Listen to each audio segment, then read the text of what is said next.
G'day Bomber fans, we have the Crichton Medal coming up very soon, so why not preview it by going through the players I think will be contending for the award and some Smokeys as well along the way. Let me know down below who you think will be crowned best and fairest of our club, and also stay tuned to Absolutely Essendon, great channel, but there may or may not be a little collab coming up over there in the very near future. Before I get into this, let's just go through the award and how it works. It's called the Crichton Medal. It is our best and fairest. It's named after Wally Crichton, a former president of the club. It's not a best and fairest count like you see at local leagues. You don't see votes given to the best players each game. Every player receives votes, so 5 coaches, including Brad Scott, give every player from every game a rating out of 5, and those ratings they turn into votes, and the votes are tallied up and added together to crown the winner of the Crichton Medal. It's why you see role players often get more love than eye-catching squad members. It's why you will see those who played most of the season up the top as well. But let's just get into the contenders.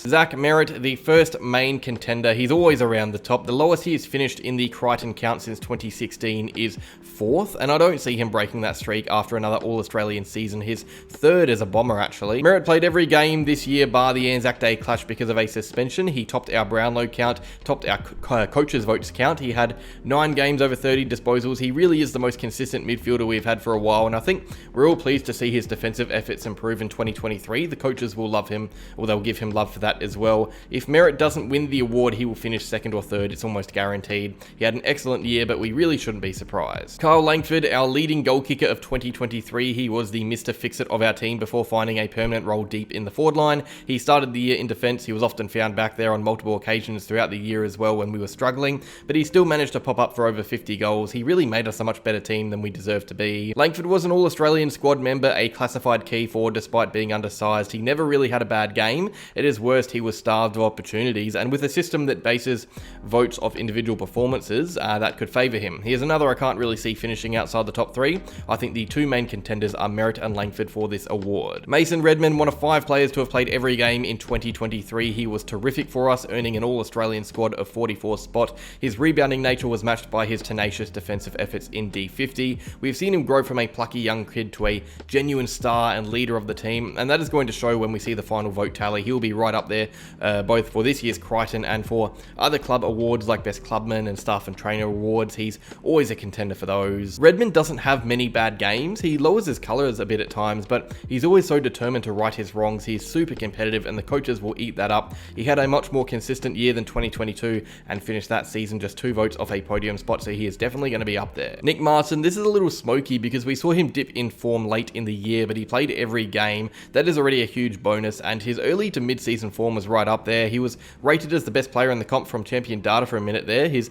attacking wing work was first class. He probably was in the All-Australian team up until the last 5 or 6 rounds, which is where I think we will see him fall here as well. I'm sure Nick Martin will be right near the top of the count as we approach the bye. Him and Merritt together were elite in that mid-season patch, but I can't see Martin winning overall, unfortunately for him. To be fair, it is only his 2nd year at the club, plenty of time to win one. And now for some podium Smokeys, because for the last couple of years we have seen some surprises up the top. Snelling in 2021, Guelphy in 2022, maybe Sam Durham in 2023. He doesn't get the plaudits that Martin does on the other wing, but his defensive work is unquestionably effective for us. He played 22 games, missed 1 due to suspension. His tank meant he was never even subbed out of a game. He is a clear-cut first-team option and a really underrated defensive worker. I think he's a Smoky for a high finish. Dyson Heppel, our former captain, the way this guy turned his year around, he went from being thanked for his service by all of us, including myself, I reckon, but he was super important to us down back. He played all but 1 game, a few as the sub, and he was subbed off a few times as well, which might hurt his case, but he was so consistent as soon as he found form. Maybe not podium, but I can see him finishing top 5 maybe. And finally, Jai Caldwell. He isn't a household name really among other fan bases. You don't see him mentioned much